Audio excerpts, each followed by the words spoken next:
So the whole point of presenting usually is that we can start to use stories, case studies, and we know that people connect emotionally with stories and the rest of it.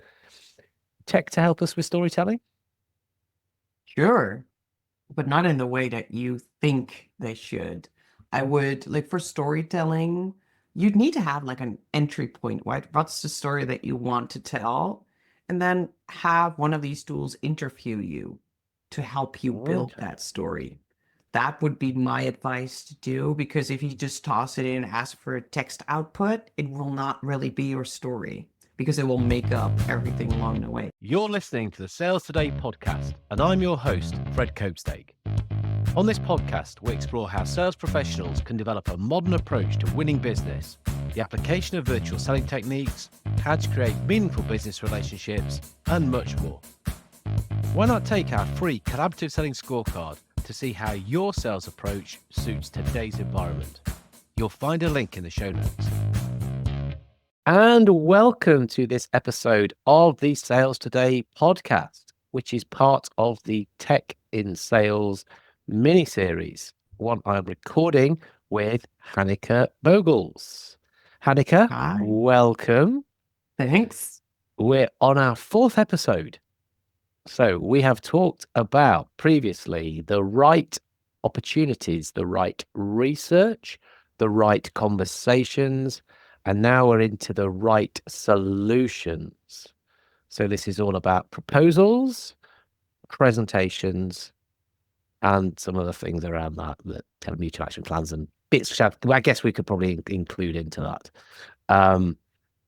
I know this is one of your hottest topics, isn't it? Yes. Proposals. I'm going to shut up. Over to you. Carry on. No, it's quite simple. I like simple. Death to the PDF.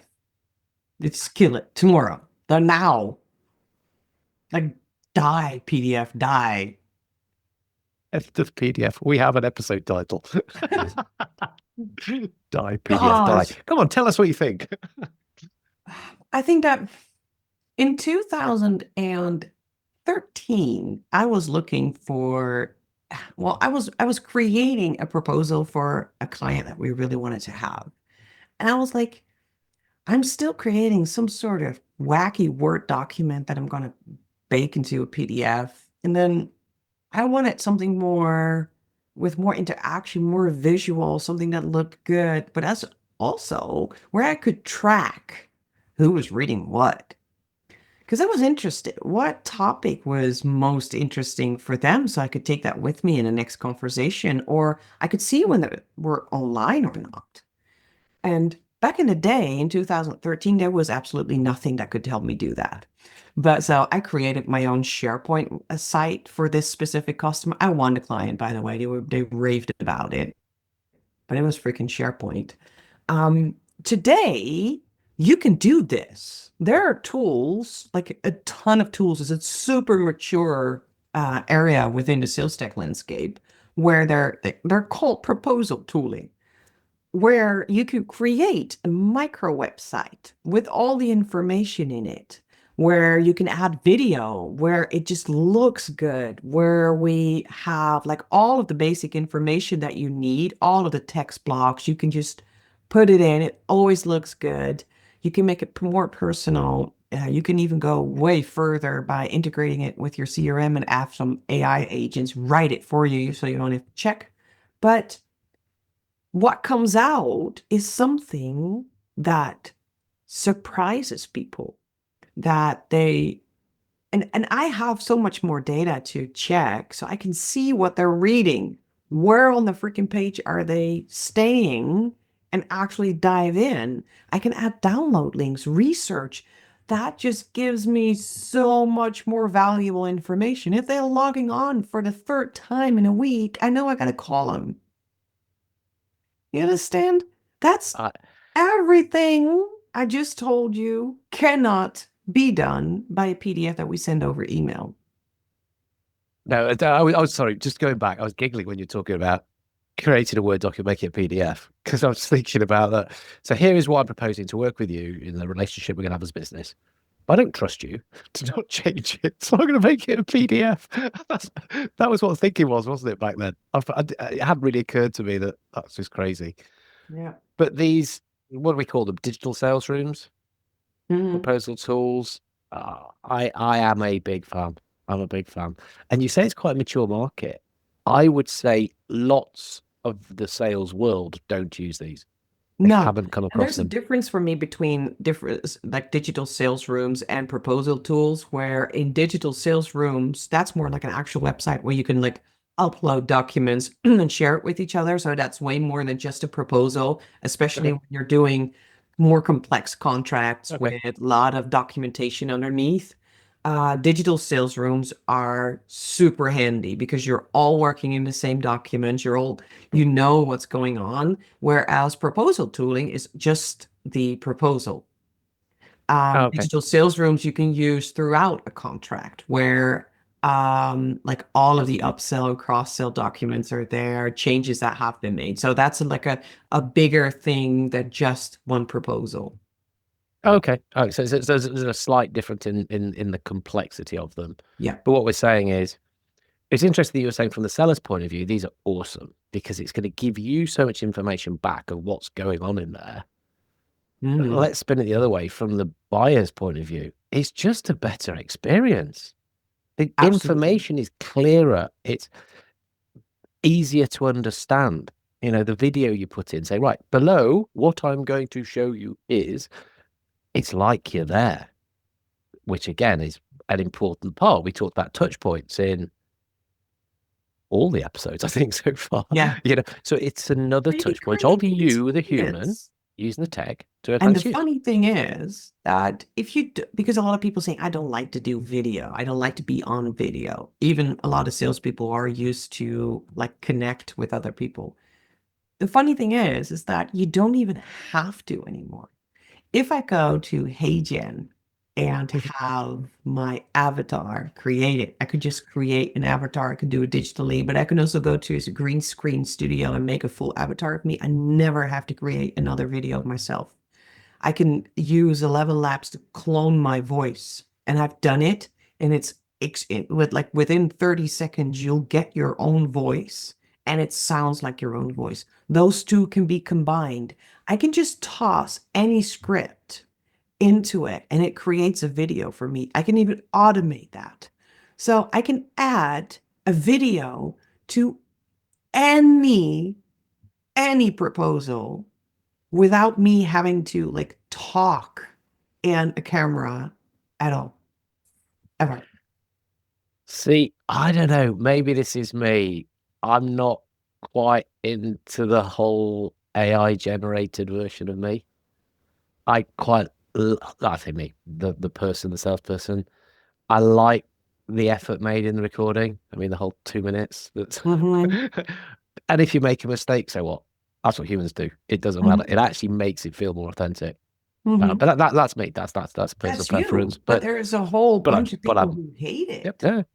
And for them, if it's going to get something out there that's better than PDF or the sort of just words on a website, then Mind you, these digital avatars are good. They're good. And if you're doing it right, you need to put a little bit of effort in again. Nobody's gonna know. Who's gonna know? maybe are you real on this? Who is? I'm asking you a really weird question now. A digital, no, no. So, I mean, when we're talking, so give people some names as these sort of tools. I mean, I personally, I like Trumpet. I like that as a thing to use. No For allegiance to it, but just like it. For proposal tooling, there's a ton of options. My ebook about it's coming out soon. So if you want it, go to my website, strives.com/newsletter and subscribe. Because then you'll get the ebook on all the proposal tooling, the differences and for whom. To name a few, it's Pandadoc is one of the biggest ones. I'm not the biggest fan of them, but they have a really good, solid product, which works exceptionally well for enterprises. I like Quiller. They're good on their Trust Center. It's an Australian company, but with hosting in the EU. I like them. Better proposals, super simple. And I have a new kid on the block, and I really like what they're doing. It's called Offrey. It's a Dutch company, made something good. So there's a lot of tools out there. And when it comes to digital sales rooms and everybody's trying to sell it and it's like being super expensive, it's a freaking website. It's not that hard. So that technology for me is not that special. So I'm not really keeping track of it because it doesn't really matter. It's irrelevant. It's so simple. Technology wise. So proposal tooling is way more complex, but digital sales rooms are just a chat room with some documents. We have it in Teams. We have it everywhere.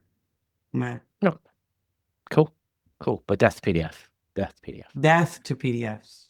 Um, okay, so I mean, yeah, I think you've been very disciplined in not going into that. But the book, we can well, yeah, you give we can put the link to the website in that as well. Yes. Yes, absolutely. I've always thought about the proposal as like kind of two-dimensional, and what we're saying is actually we're making it a little bit more three-dimensional when we're using Mhm. these things. But the ultimate three-dimensional is the person. You get in the room and you put on performance. You animate the stuff that you've written and explain. What tech is that we can use either in the room or actually, no, let me just change the question slightly. When we're presenting live, because we might be presenting via Teams or something. Is there anything that you think, oh yeah, this is just going to elevate it, make it a little bit different? Are there any sort of favorites? Funny thing is that now that because there are tools out there that can create presentations, right? They can create slides for you and help you craft that. I'm not a fan. Death to bullet points. Yeah, okay. So it doesn't really matter what tool you use. It's about what you put in there. So bullets, max 3, short sentences, like not don't even make full sentences. Make it like a couple of words and use the slides as a talking point. Use it to support your story, give a feel to the part of the story where you're at. But presentations, slides in general, are, I think they should be banned from sales. Totally. Because if I you like a slide. need a slide to explain something, you're not presenting, it should be in a report. You're giving Okay. value. What if it's a picture? A picture could be, Am but I allowed a that's picture? about it. That's about it. Um, what about a whiteboard? Oh, Ah. Oh, I think I might have hit the gold here.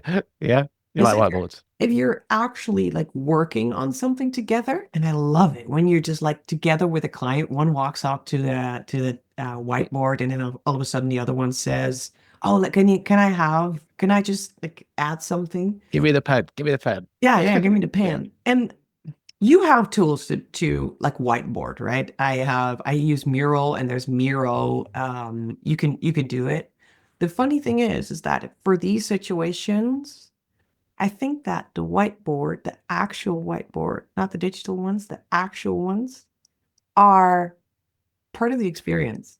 When you're creating something together, you cannot do that with a tool together. It just doesn't work like that.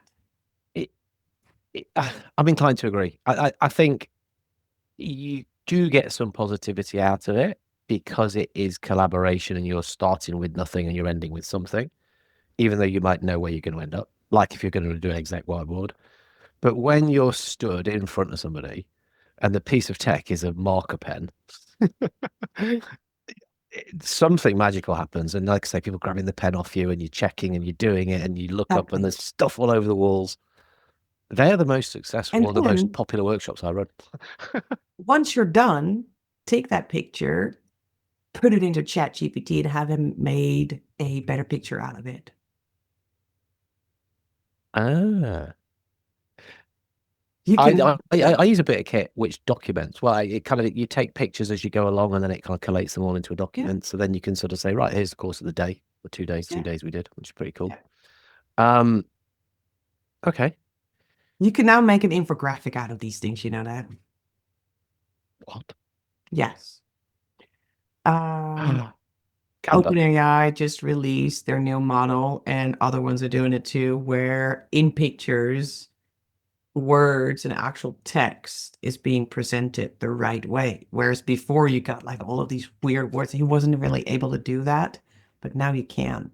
So we can create infographics out of that whiteboard sessions that you did with a customer. Do you have any idea what that would mean for a client if you just like you do that, you walk out, and then the next morning you have it sent to their email? They'll be like, wow, this Touch was point. helpful. Touch point. Talking about a touch point that We've used makes that an in impression. every podcast so far. Very cool. Very cool. So even the in-person stuff where, we want to present well, we can augment with using some of this to almost like expand the presentation. That's what you're saying there. So we're going to send something afterwards that we're going to keep in mind. Yeah. We're going to give that information that we create together. The other thought then, stories. So the whole point of presenting usually is that we can start to use stories, case studies, and we know that people connect emotionally with stories and the rest of it. Tech to help us with storytelling? Sure, but not in the way that you think they should. I would like for storytelling, you'd need to have like an entry point, right? What's the story that you want to tell? And then have one of these tools interview you to help you build Okay. that story. That would be my advice to do, because if you just toss it in and ask for a text output, it will not really be your story because it will make up everything along the way. But if you have it interview you for 15 minutes, maybe, and then bring that back to, oh, I would tell the story like that, that would help you. Like if it really matters, if it really matters. Yeah. I'm just wondering whether, I have, but now I'm thinking when I fed it information and then said, can you give me the story back using the hero's journey Yeah, template or style? yeah. So then Hero's I journey can, works. well, it is because the customer's the hero and they're the challenges and the trials and tribulations they're going to go through. Yeah. And I'm the little helper with the magic wand or the elixir or the lightsaber or whatever it is. With the So orange hat. the orange, yeah, the orange hat is my particular form of way of helping. So okay, so we could do that. We could do that. Okay, so again, proposals, absolutely, very much so. A lot of good stuff we could use out there. Presentations, yeah, maybe kind of the aftermath as much as the actual in doing it. Bit of storytelling as well. We can use it to augment that as well. So cool, That's the good. stuff, right? There's lots of stuff. There's like the discipline. I think that we're managing to keep ourselves to the little 50 minutes that we set ourselves is very cool. So you mentioned the book, brilliant. That'll be in links. Where can people get in touch with you? Ah, that's one really good way. And that's me on LinkedIn. Are you on Find me in the LinkedIn? DMs. Yeah, me too. I'll be on LinkedIn, so we'll put those into chat as well. Let us know what you're thinking of the episodes. If are you liking them? Are they not working for you? What are we missing? Do you disagree? Like a bit of a disagreement helps us learn. Always learning. So yeah, do that and join us in the last episode in the series, which is all about the right outcomes. Thank you for listening to the Sales Today podcast with me, your host, Fred Copestake. I hope you've enjoyed what you heard today. If you did, please get in touch and hit subscribe. And remember, you can take the collaborative selling scorecard for free to check out how your sales approach works in today's environment. You'll find it in the show notes.